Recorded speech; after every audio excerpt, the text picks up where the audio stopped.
Vamos a tratar en esta ocasión con todos ustedes el tema titulado Nuestra confianza en Dios debe ser genuina. Muchas veces, por falta de comprensión de la naturaleza de Dios, nos acarreamos muchos sinsabores. Es frecuente que el ser humano tenga o se haga a la idea de que Dios actúa de una forma similar o igual a como lo hace el hombre.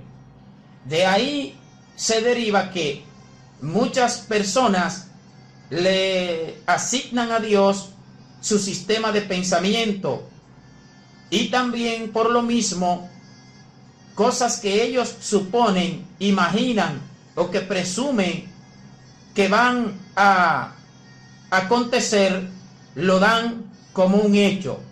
Pero vamos a ver que Dios es diferente, opera de una forma diferente a como operamos los seres humanos. Y al final de este tema, titulado Nuestra confianza en Dios debe ser genuina, nosotros estaremos en capacidad de ser seguidores de Cristo, cristianos más maduros, y por lo mismo la vida en Cristo se nos va a hacer más llevadera, más fácil, por decir un término. Primer punto que vamos a ver: cuando Dios decide cumplir su propósito, lo primero es realizar el cambio. ¿Qué queremos decir con realizar el cambio? Vamos a leer este texto bíblico que nos explica o nos sirve de fundamento para luego explicar qué significa realizar el cambio. Primera de Corintios capítulo 2 versículos 14 al 16 dice lo siguiente, en la traducción al lenguaje actual: en el nombre de Jesús. Los que no tienen el Espíritu de Dios no aceptan las enseñanzas espirituales, pues las consideran una tontería, y tampoco pueden entenderlas porque no tienen el Espíritu de Dios. En cambio, los que tienen el Espíritu de Dios todo lo examinan y todo lo entienden. Pero los que no tienen el Espíritu no pueden examinar ni entender a quienes lo tienen. Como dice la Biblia, ¿quién sabe lo que piensa el Señor? ¿Quién puede darle consejos? Pero nosotros tenemos el Espíritu de Dios y por eso pensamos como Cristo. Cuando nosotros nos referimos a que una vez que Dios decide cumplir su propósito en un ser humano, lo primero es realizar el cambio, queremos decir que la mente de esa persona tiene que ser cambiada o transformada de la forma natural a la forma espiritual. ¿Por qué? Porque naturalmente no se puede comprender ni se pueden aceptar las cosas que son del Espíritu de Dios, las decisiones de Dios, los propósitos de Dios. Las acciones de Dios no se pueden comprender desde el punto de vista natural humano. Escuche bien, cuando aceptamos a Jesucristo como Señor y Salvador de nuestra vida, al principio todos somos naturales, pensamos de una forma carnal, humana. Ahora, por esa razón, cuando Dios va a cumplir un propósito en usted o en cualquier otro ser humano, primero debe ser transformada su forma de pensar para que vaya comprendiendo la forma de Dios obrar. Dice la Biblia que para el hombre natural, esto lo dice en la Reina Valera, en 1 Corintios capítulo 2 versículos 14 en adelante, en la Reina Valera 1960 dice que para el hombre natural las cosas que son del Espíritu de Dios son locura, y él no las puede entender porque se han de discernir espiritualmente. Es por eso que cuando usted comienza a vivir dirigido por el Espíritu de Dios, la forma suya muchos no la van a comprender. Cristianos no las van a comprender, no porque ellos no sean de Dios, sino porque todavía no han entrado a ese nivel de transformación y de cambio mental.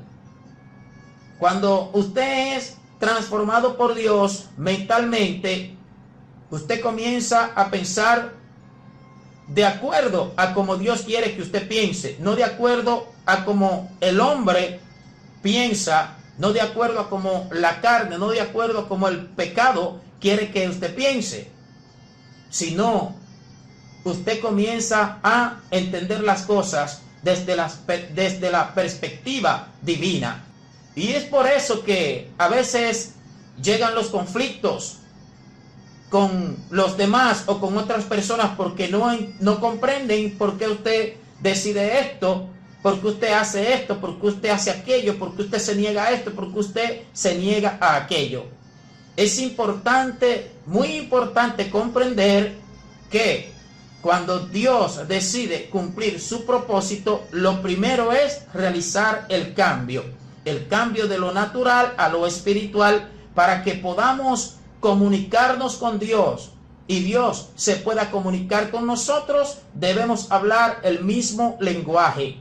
El lenguaje que Dios habla es el lenguaje del Espíritu, no es el lenguaje de la carne, no es el lenguaje del hombre natural. Entonces, por esa causa, el ser humano debe ser transformado o cambiado de esa naturaleza natural a la naturaleza espiritual. Punto 2. Busco a Dios en una dirección, pero Él llega por una dirección diferente. En Isaías 55, verso 8, en la traducción al lenguaje actual, la Biblia dice: Dios dijo, yo no pienso como piensan ustedes, ni actúo como ustedes actúan. Mis pensamientos y mis acciones están muy por encima de lo que ustedes piensan y hacen. Están más altos que los cielos, les juro que así es. Isaías 55, versículo 8, traducción al lenguaje actual. En la medida en que nosotros vamos siendo transformados por Dios y comenzamos a comprender su forma de actuar, esto normalmente lo adquirimos a través de las enseñanzas que el mismo Dios nos da a nosotros en el terreno de la práctica. ¿Qué es lo que quiero decir? Para Dios enseñarnos que Él no piensa como pensamos nosotros, que sus pensamientos son diferentes, normalmente Él permite que nosotros esperemos que Él va a actuar de una forma o de otra, que Él va a venir en una dirección determinada. Él permite que nosotros pensemos eso, que nos aferremos a eso, y sin embargo, cuando acontece la realidad de los hechos, Dios viene por una dirección diferente. Lo que nosotros esperábamos que Él iba a hacer por una vía o con un medio determinado, Él o no lo hace o lo hace con otro medio muy diferente al que nosotros estábamos esperando. ¿Qué busca Dios con esto? Llevarnos a nosotros a que comprendamos que Él no tiene límites y que nosotros no podemos encasillar a Dios en ningún marco. No podemos decir que Él va a hacer una cosa así, de esta manera o de otra, y que no hay otra forma de Él hacerla. ¿Por qué? Porque Dios es infinito, es limitado. Por ejemplo, usted puede esperar o creer que Dios le va a suplir una necesidad, permitiéndole conseguir los recursos financieros que demanda el suplimiento de la misma. Tal vez Dios no lo hace así, sino que le manda exactamente o específicamente lo que usted necesita. Así Dios le enseña o nos enseña que sus pensamientos no son nuestros pensamientos. Punto 3. Dios es nuestro socorro. Dice el Salmo 60, versículos 11 y 12. La ayuda humana resulta inútil. Ayúdanos a vencer al enemigo, Dios nuestro. Tú los vencerás, con tu ayuda saldremos victoriosos. Dios es nuestro socorro. Este es otro punto que con frecuencia lo tenemos que aprender por la práctica. A veces ponemos nuestra confianza en un empleo, por ejemplo. Otras veces ponemos nuestra confianza en alguien que nosotros entendemos que nos puede ayudar. Otras veces ponemos nuestra confianza en un medio u otro. Y cuando Dios decide enseñarnos a nosotros que nuestra confianza es en Él, que tenemos que ponerla, por eso el tema dice: nuestra confianza en Dios debe ser genuina. ¿Qué hace el Señor entonces? Bloquea todos esos medios para que, si nosotros decimos que confiamos en Él, sea de una forma genuina, que sea en Él absolutamente que confiemos. Y eso, repito, Dios lo hace, nos lo enseña. ¿Cómo? Cerrando todas las vías en las cuales nosotros teníamos nuestra esperanza. A veces usted está esperando y está confiando en que sus necesidades van a ser suplidas por un familiar que usted tenga en el extranjero, mediante el envío de remesas. Pero Dios, en sus planes, dice que no, que Él le va a enseñar a depender y a confiar en Él total y absolutamente. ¿Qué va Él a hacer entonces? Va a impedir que esa persona le envíe a usted ese dinero. Y así sucesivamente. Si usted cree y está limitando a Dios a un empleo, o sea, usted no cree que Dios le puede sostener, le puede sustentar, si no es a través de un empleo. Si Dios quiere enseñarle que sí, que Él, como Dios que es y como todopoderoso que es, ¿qué hace Él? Posiblemente le cierre esa puerta, le cierre ese empleo, y así sucesivamente. Y de esa forma vamos aprendiendo de parte del mismo Dios, a través de esas enseñanzas que Él trae a nuestra vida, vamos aceptando y aprendiendo que Él es nuestro socorro. Ciertamente Dios usa los medios visibles para suplirnos las necesidades. Puede usar el dinero, puede usar la misma especie. Por ejemplo, si usted necesita un par de zapatos, Dios le puede suplir el dinero para que lo compre, pero también puede suplirle el par de zapatos como tal. Dios emplea los empleos seculares para permitirnos a nosotros los ingresos que necesitamos para sufragar nuestros gastos. Dios emplea y pone en el corazón de personas para que nos ayuden, que nos den una ofrenda en un momento determinado, que nos regalen algo en un momento determinado. Quiero decir, todo lo que existe, Dios lo emplea para hacer su voluntad. Pero yo tengo que tener mi confianza puesta en Dios, no en el medio que Dios usa. Aun cuando yo esté dependiendo o reciba los ingresos por vía de un empleo, mi confianza no debe estar cimentada en el empleo, sino en Dios, que me permite a mí ese empleo. Aun cuando alguien me pueda estar ayudando de parte de Dios, mi confianza tiene que estar no en esa persona que me está ayudando, sino en Dios, que está empleando a esa persona para ayudarme. Si nosotros no nos decidimos a comprender estas cosas, con frecuencia doy este tipo de consejos. Una de las formas en que nosotros podemos ayudar a que los planes de Dios se desarrollen con normalidad en nuestra vida, sin retraso, es aceptando su voluntad, no resistiéndonos a lo que Él decida. Cuando nos resistimos a lo que Dios decide, entonces el tiempo no lo aprovechamos o lo perdemos, porque en vez de ser facilitadores de lo que Dios quiere hacer en nosotros, estaríamos siendo de piedra de tropiezo.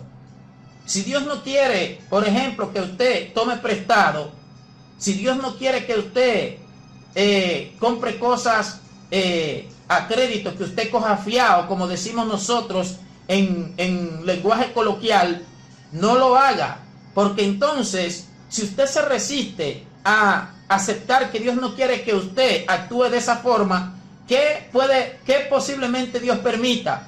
Posiblemente Dios va a permitir que usted tome prestado, que usted coja fiado, y sin embargo no le va a permitir los recursos para que usted pueda honrar esos compromisos que usted ha hecho. Hasta que usted comprenda que es que Dios no quiere que usted haga eso. Entonces es una forma sabia que nosotros podemos aplicar a nuestra vida. Aceptar las decisiones de Dios, no oponernos a ellas. Mientras más nos resistimos a los propósitos de Dios, a los pasos que Dios traiga a nuestra vida, más se va a retrasar el cumplimiento de su plan en nosotros. Punto 4. Dios cierra las puertas y Dios las abre. Aquí prestemos mucha atención. La Biblia dice en Apocalipsis capítulo 3, verso 7 lo siguiente: escribe al ángel de la iglesia de Filadelfia: yo soy el verdadero Hijo de Dios. Yo gobierno sobre el reino de David. Cuando abro una puerta, nadie puede volver a cerrarla, y cuando la cierro, nadie puede volver a abrirla. Ahora escucha lo que voy a decir. Cuando Dios abre, nadie cierra, y cuando Él cierra, nadie abre. Ahora, ¿por qué muchas veces el cristiano se confunde y hasta llega a pensar que el adversario, el diablo, puede cerrarle una puerta y puede estancarle una bendición? Por lo siguiente, no se da cuenta esa persona que no es ni el diablo ni nadie que está impidiendo que esa puerta se abra, sino es el mismo Dios que lo está haciendo. Porque Él mismo dice que si Él decide abrirla, nadie la puede cerrar. Eso significa que si está cerrada, es porque Él mismo permite que esté así. Bueno, esto vale para el que anda en obediencia delante de Dios.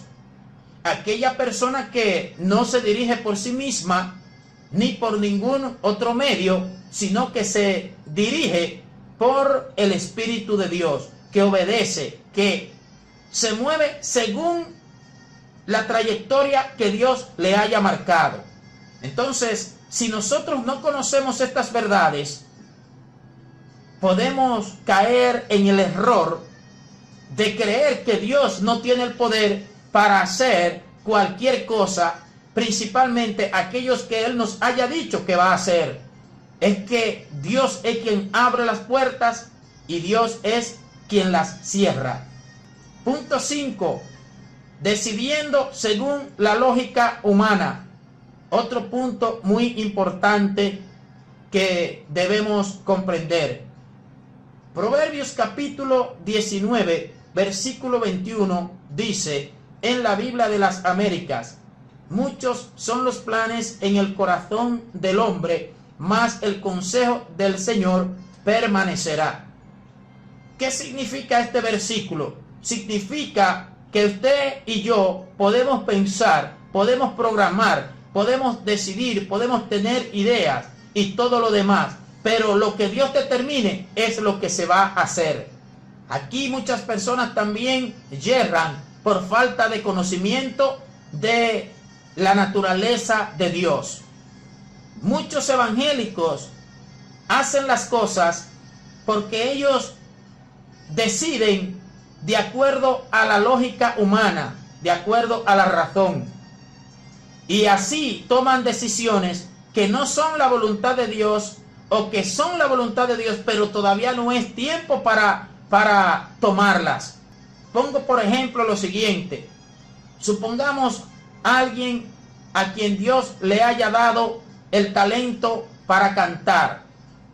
Si es así, esa persona va a tener cuerdas vocales apropiadas para ello, va a entonar, va a tener las características necesarias para ser un cantante, una persona que canta. Ahora, según la lógica humana, según el razonamiento natural del hombre, si esa persona canta, si tiene cualidades para el canto y tiene los recursos necesarios, pues debería esa persona hacer una producción musical. Esto es según la lógica humana, según las deducciones del hombre natural.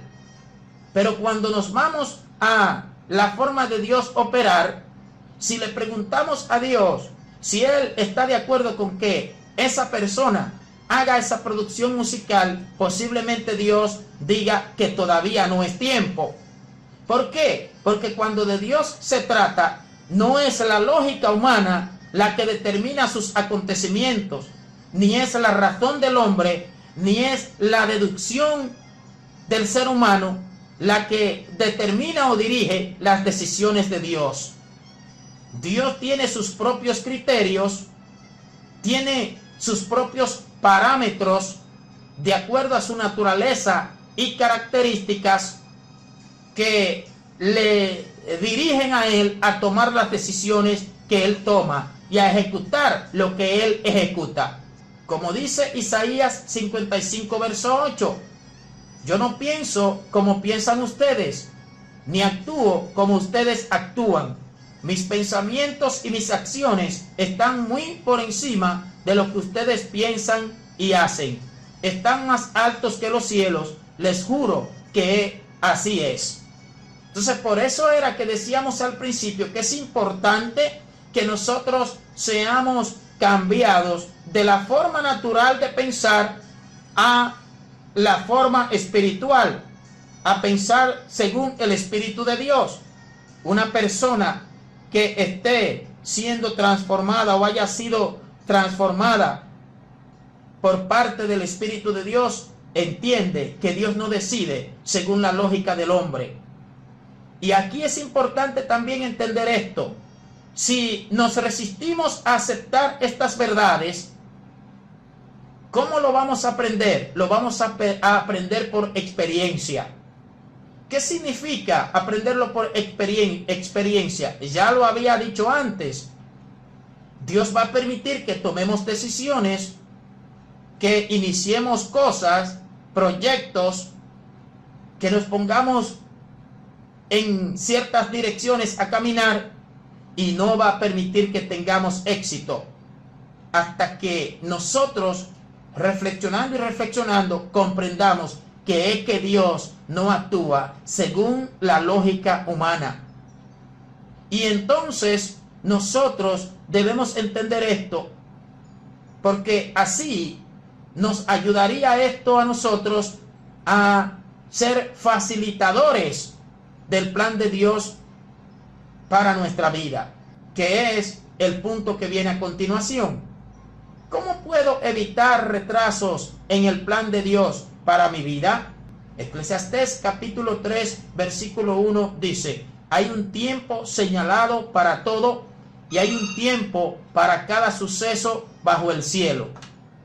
Eso significa que aun cuando la voluntad de Dios haya determinado una X decisión, eso tiene un tiempo específico en el cual Dios tiene programado o pensado ejecutarlo.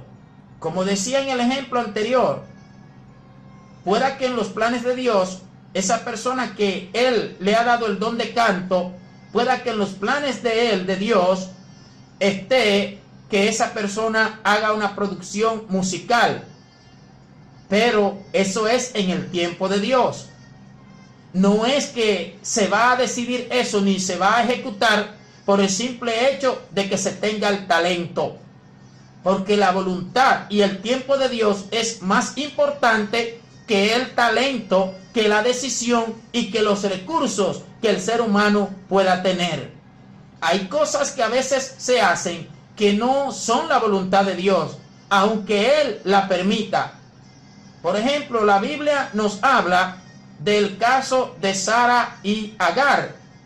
La Biblia explica en el Nuevo Testamento que el nacimiento de Ismael que tuvo Abraham con esta esclava Agar, dice la Biblia que no fue voluntad de Dios, que no fue según el espíritu que este muchacho nació, que nació según la carne, fue voluntad humana. Hay muchas cosas que acontecen que son producto de nuestras propias decisiones, porque no es el tiempo de Dios. No pretendamos nosotros hacer cosas fuera de la voluntad de Dios, aunque tengamos los recursos para ello, aunque entendamos que tenemos las cualidades o características para ello. Vamos a procurar primero saber si es la voluntad de Dios, si es el tiempo de Dios que hagamos eso. Porque de lo contrario no va a contar con su aprobación, con su respaldo, con su unción. Y aunque hayan recursos de sobra, y aunque hayan talentos de sobra, si no se cuenta con la unción de Dios, con la aprobación de Dios, no se va a tener el éxito esperado. Y es lo que nosotros debemos anhelar, tener éxito y ser prosperados en todo, pero de acuerdo a la voluntad absoluta de Dios. Nuestra confianza en Dios debe ser genuina. No debemos estar proliferando o proclamando con la boca que confiamos en Dios cuando en realidad todavía nuestra confianza en Él no es genuina. Como pensar, Dios me suple mis necesidades, yo confío en Él, yo confío en que Él me va a suplir mis necesidades, pero es porque yo tengo un empleo, es porque yo tengo un familiar que me manda remesas del extranjero, es porque hay una persona que me está dando una ofrenda. No, eso no es confiar en Dios genuinamente. Confiar en Dios genuinamente es saber que aunque esa persona deje de enviar las remesas y que aunque el empleo ya no esté, o que aunque la persona que da la ofrenda ya no la dé, que si Dios ha decidido que nos va a sustentar, que nos va a sostener, Él lo va a hacer por la vía que sea. Eso es confiar en Dios genuinamente. Confiar en Dios es estar seguro desde lo más profundo del ser, de corazón, que aunque no hayan vacas en los corrales, que aunque en las vides no hayan frutos, que aunque los labrados no den mantenimiento, que con todo nosotros nos alegraremos en Jehová, en el Dios de nuestra salvación. Confiar en Dios es saber que aunque falte todo lo demás, si Dios dijo que va a suplir lo necesario, Él lo hará. Y eso es importante, que nuestra confianza en Dios sea genuina. Dios nos bendiga rica y abundantemente.